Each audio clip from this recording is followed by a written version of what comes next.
¿Por qué? ¿Por qué? ¿Por qué me siguen tanto? Es que así no se puede trabajar, uno no puede ganarse la vida. ¡Ay, qué bueno! Estabas deseando, ¿eh? Mierda, pasar con la boca abierta al verme.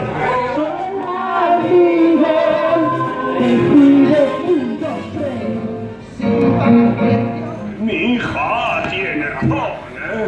¿Qué sabrá una mujer de política? La mujer tiene que estar, criar y eso.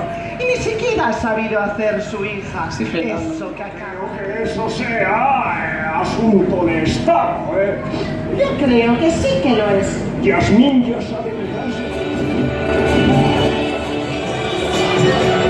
No, calla, que le pregunto a ella, hombre. En realidad, soy su primo, claro. Él se haya indispuesto y yo era su primo. Alá sabe que me las merezco y me las hago. ¿Por aquí?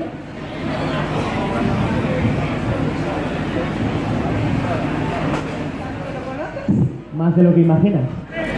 Sí, O sea que la verdad lo del genio... efectivamente. ¿Cuánto le miento a usted? Pelota.